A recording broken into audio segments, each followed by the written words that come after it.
Good afternoon. This is Brent with Lykins Motorsports, and just got through priming the oil pump again on this engine. I try to wait a day or so after all the silicone has set up everywhere and check for just leaks around where the intake manifold sits and that sort of thing. And we were waiting for a dyno appointment, trying to dodge the long weekend coming up and all that stuff. But I expect that the next video on this engine will be a dyno video, so looking forward to that. I do want to tell you something that happened the other day on this past weekend. I was sitting on the couch and trying to take some time off, and was thinking about this engine and a couple of the other builds that I have going on.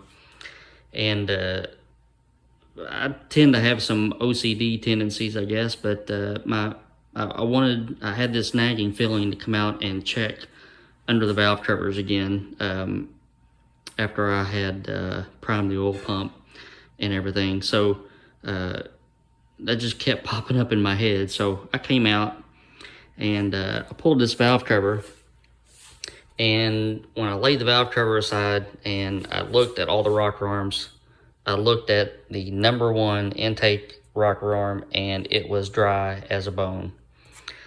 All the others were wet with oil, and the springs were wet with oil and all that.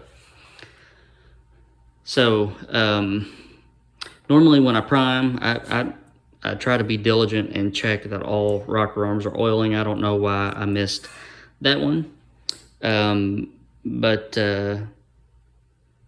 it was dry. So I pulled the rocker arm off and checked it for any issues. I didn't see anything. I squirted some WD in the feed hole, and it gushed out in all the spots that it was supposed to. So my next plan of action was to change rocker arm positions and swap to make sure that that particular rocker arm wasn't bad. And when I did that, it was the exact same thing. So that after flopping the rocker arms around, it was dry again after I primed it. So that basically told me that something was going on with the shaft. So here's the shaft, and I took a drill bit and started through the holes, and everything was good there. There wasn't any obstructions or anything.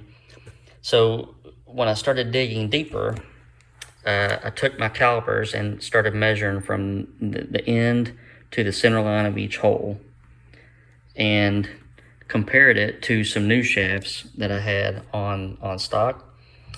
And the new shafts, this hole, which would have been the rocker arm that I was having trouble with, was not in the correct spot. It was moved over almost the diameter of the hole itself.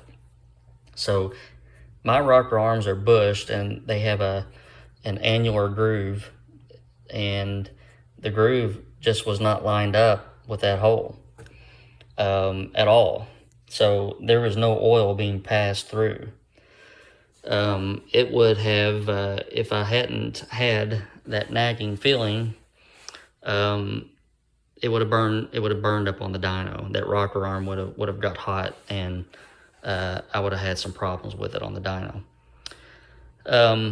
I don't know what your beliefs are, and I believe in God, and I think that things like that has not been the first instance that I've had where I have either been sitting and had a strong feeling that I needed to go check something, or was walking by an engine and my eye just happened to catch something that wasn't right and allowed me to fix it. But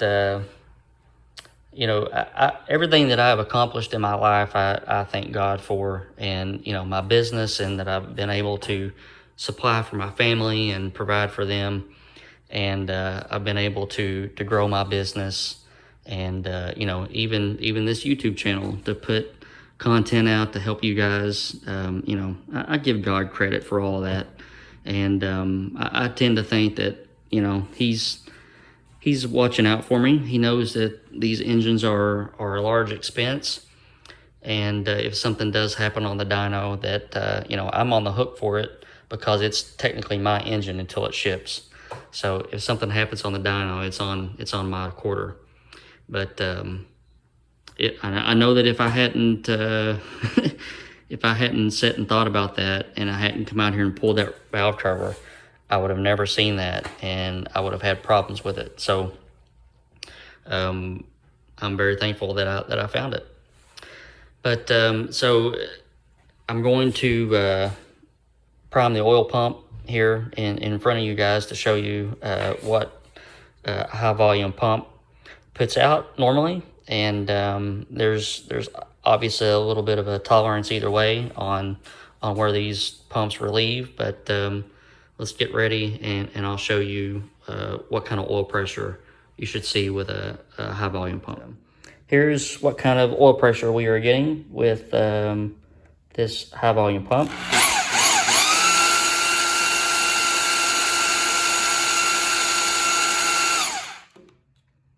So 85 psi, and that's one of the reasons why you can't always trust what the relief pressure is on some of these oil pumps. And you know, I think Melling rates this M57 HV at about 75 or 76 psi at where it starts bypassing.